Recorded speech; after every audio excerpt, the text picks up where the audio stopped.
Bienvenidos a nuestra caminata bíblica número 33, Jonás, y la palabra clave pez. Bueno, les había dejado la tarea de investigar en qué consistía el echar suertes. Bueno, echar suertes es una súplica solemne a Dios en casos inseguros. Dios inspiró este proceso como para revelar su voluntad divina. En los tiempos de Cristo esto todavía era practicado. Sus discípulos echaban suerte para determinar a quién Dios estaba escogiendo para reemplazar a Judas Iscariote. Y en el caso de nuestro libro de hoy, Jonás, estos pesqueros lo hicieron con sus dioses paganos y por eso fue que tiraron a Jonás al agua.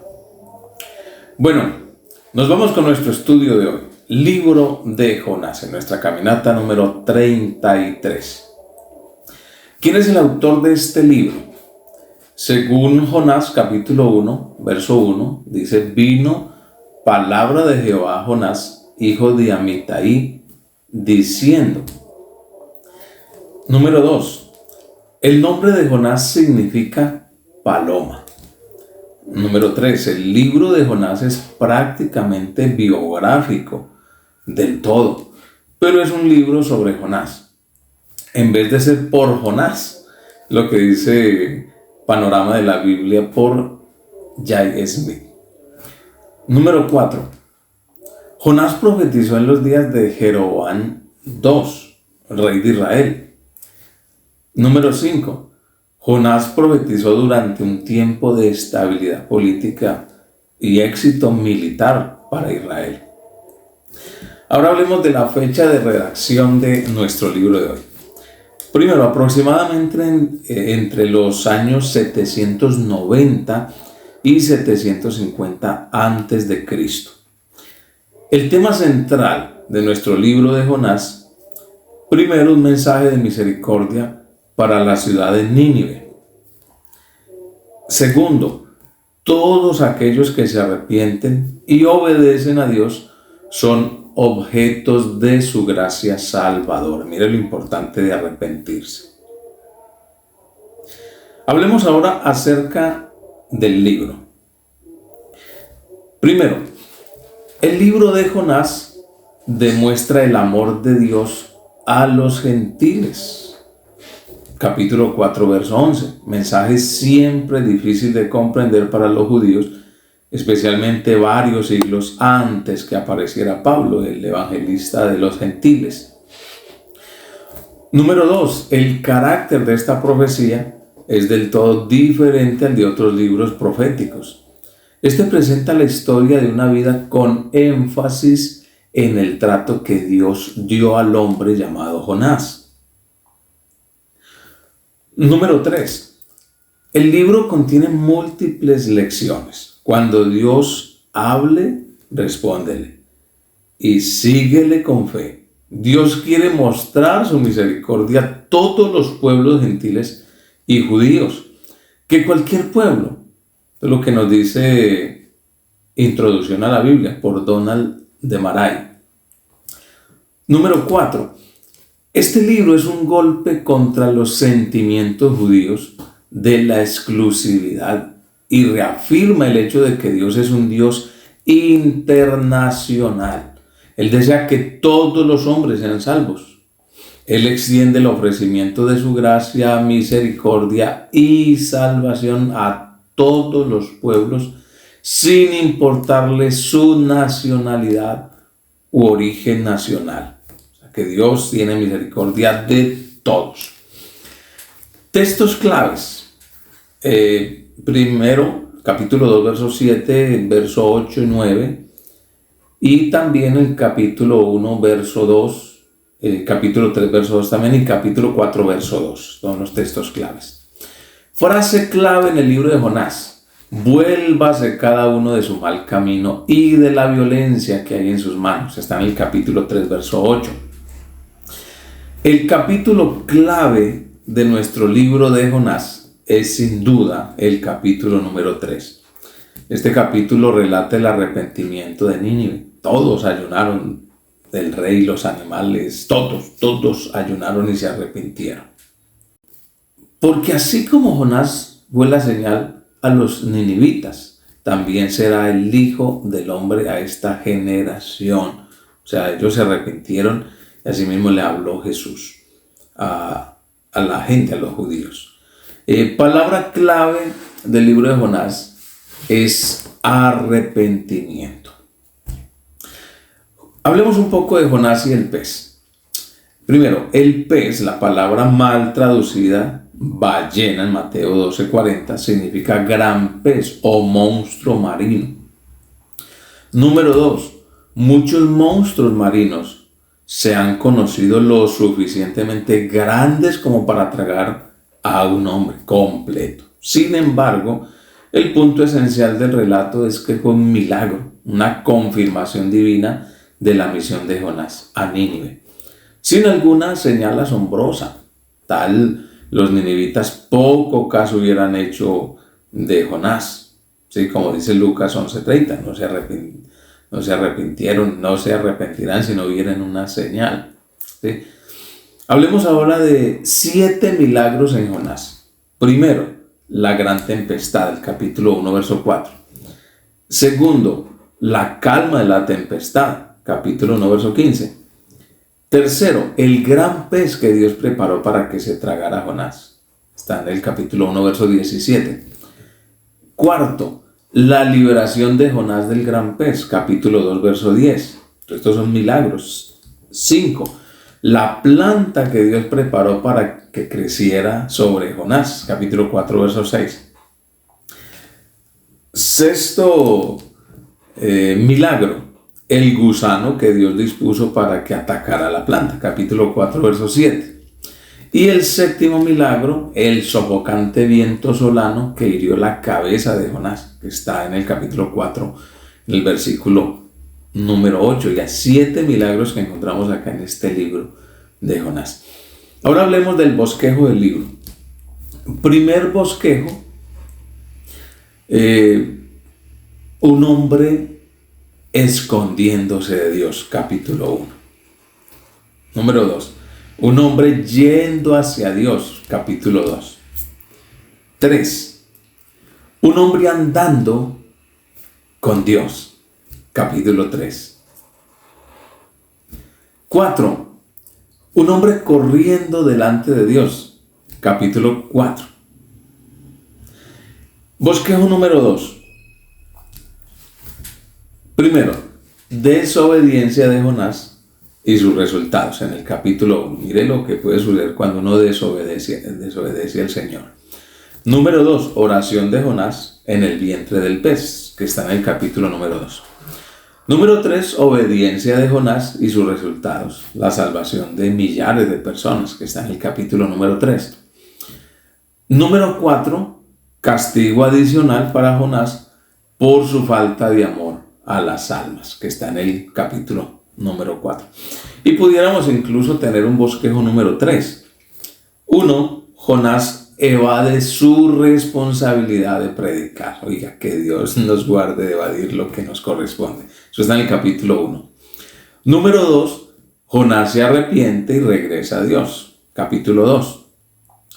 Número 3. Jonás le predica a Nínive. Capítulo 3. Y número 4. Jonás se arrepiente de su obligación y se resiente porque Dios perdonó a Nínive en el capítulo 4. Oiga, ¿cuántas veces nos resentimos porque Dios hace un milagro, hace algo con alguien? Bueno, que Dios nos libre de eso. Y nos vamos a mi parte favorita, que son las lecciones prácticas en este libro de Jonás. Primera lección, hay que predicar en contra del pecado. Capítulo 1 y 2, 2 Timoteo 4, versos 2 y 3. A tiempo y fuera de tiempo. Número 2, muchas veces somos desobedientes y corremos lejos de la voluntad de Dios. Capítulo 1, verso 3. Oh, no huyas de la voluntad de Dios. Número 3, hay que predicar el mensaje que Dios nos dice que prediquemos. No prediques lo tuyo, predica lo que Dios quiere. Capítulo 3, verso 2. Primera Reyes 22, 14. Primera Pedro 4, 11. Puedes comparar. Número 4, Dios tiene misericordia de todos aquellos que se arrepienten. Capítulo 3, verso 10 y 2 Pedro 3, 9. Número 5, Dios está en todas partes. Salmos 139, 9 al 11 y Hebreos 4, 13. Número 6. No podemos escondernos de Dios. Ninguna parte. 7. Dios castiga a los desobedientes. Capítulo 1, verso 17. Por eso hay que obedecer a Dios. 8. Dios es un Dios de todas las naciones. Hechos 10, 34 a 35. Por eso estamos nosotros también salvos, gracias a Dios. Número 9. Dios desea que todos se arrepientan. Hechos 17, 30 y 2 de Pedro 3, 9. Número 10. Nínive es un buen ejemplo de un arrepentimiento genuino. Capítulo 3, verso 1 al 10. Todos se arrepintieron. Número 11. Muchas veces no hay alegría cuando otro se arrepiente. Capítulo 4, verso 1 al 4. De pronto por la forma en que ha sido antes. Número 12. Las salvaciones del Señor. Capítulo 2, verso 9. Y bueno, usted se estará preguntando, ¿por qué se enojó Jonás de que Dios perdonara a los ninivitas? Hablemos un poco de historia. ¿Por qué se llamó a la antigua Nínive la ciudad de derramamiento de sangre? Hablemos un poco de esto. Resulta de que Nínive era la capital del imperio asirio. Esta imponente ciudad tenía palacios y templos majestuosos, calles anchas y murallas inmensas. El profeta hebreo Nahum se refirió a ella como la ciudad de derramamiento de sangre. Nahum, capítulo 3, verso 1. Esa era una designación muy apropiada, pues los relieves del palacio de Sennacherib en Nínive atestiguan la crueldad de los asirios. En uno de ellos se ve a un torturador arrancándole la lengua a un prisionero que está inmovilizado contra el suelo. Las inscripciones alardean de cómo conducían a los cautivos con cuerdas sujetas a ganchos que les traspasaban la nariz y los labios. Y si eran funcionarios, los obligaban a llevar alrededor del cuello, a modo de repugnantes collares, las cabezas de sus reyes decapitados. El asiriólogo archival Henry Syke describe así las barbaridades que se cometían tras la captura de una ciudad. Pirámides de cabezas humanas marcaban el piso de los conquistadores. Los muchachos y las muchachas eran quemados vivos o reservados para cosas aún peores. Los hombres eran empalados, desollados, cegados y privados de sus manos, pies, orejas o hasta le quitaban la nariz. ¿Para qué construían los judíos un muro alrededor del techo? Dios mandó a los judíos, en caso de que edifiques una casa nueva, entonces tienes que hacer un pretil, o sea, un muro de protección a tu techo, para que no coloques sobre tu casa culpa de sangre, porque alguien llegará a caer de él. Deuteronomios 22:8. Esta medida era necesaria porque las familias judías utilizaban mucho el techo de sus casas. La mayoría de las casas en Israel tenían un techo plano o azotea, que resultaba ideal para sentarse un rato al sol, disfrutar del aire fresco o realizar algunas tareas domésticas. En verano era un lugar agradable para dormir, según 1 Samuel 9:26.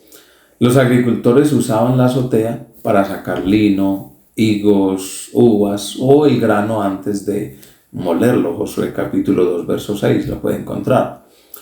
Esta parte de la casa también se utilizaba como lugar de culto, ya fuera al Dios verdadero o en algunas veces a falsos ídolos. Nehemías 8, 16 al 18 encontramos esto. Y en Jeremías 19, 13. El apóstol Pedro subió a la azotea al mediodía para orar. Hechos 10, 9 al 16. Y si la azotea tenía un techo de ramas de palmera o de vides, debía ser un lugar muy tranquilo y agradable. El libro Telan Adbok, o sea, la tierra y el libro, dice que las casas israelitas tenían una escalera fuera de la casa y en el patio exterior que conducía a la azotea, de modo que una persona podía bajar de la azotea sin tener que entrar en su casa. Este hecho aclara lo que Jesús dijo sobre la urgencia de huir de una ciudad condenada a la destrucción. El que esté sobre la azotea no baje para sacar los efectos de su casa, es decir, lo que tenga en su casa. ¿Sí ve? Entonces, eso está en Mateo 24:17. Entonces, ¿por qué Jonás tenía tanta ira? Era precisamente porque los asirios, los ninivitas, Nínive era la capital de Asiria, repito.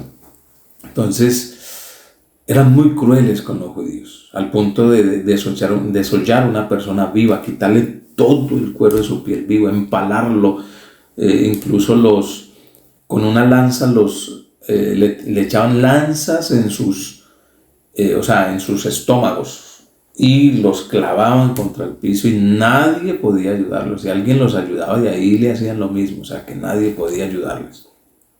Los decapitaban, le arrancaban la lengua. ¿Qué más le hacían? Otra de las prácticas que hacían los ninivitas con los judíos era que los amarraban de las manos y pies con lazos a caballos y golpeaban los caballos de tal manera de que descuartizaban a la persona, la descuartizaban y eran muy crueles. Entonces, por eso es que Jonás se enoja, porque Dios los perdonó aún, tan malos que eran. Pero esto nos da a entender que Dios es un Dios de misericordia, que Dios no quiere que el hombre se pierda, sino que proceda al arrepentimiento. Y por eso podemos decir siempre que nuestro Dios es el Dios perdonador. Por eso, hablemosle al mundo de Cristo, no importa cuán pecadores seas, no importa cuán pecadores sean ellos, no importa, hablemosles de Cristo, porque Dios puede perdonarles, Dios puede cambiarles, Dios puede salvarles, así como perdonó a los ninivitas, y así como a pesar de la desobediencia y de la ira, bueno, Job cumple a regañadientes, como se dice, lo que Dios le manda, pero va y lo hace, y Dios lo usa para que estas personas se arrepientan. Bueno, no se olviden de compartir el video, de darle like, y los que no están suscritos, suscríbase a nuestro canal Pentecostales Activos TV. Un abrazo grande para todos, mil bendiciones. Estuvo con ustedes su pastor y amigo Carlos Alberto Díaz.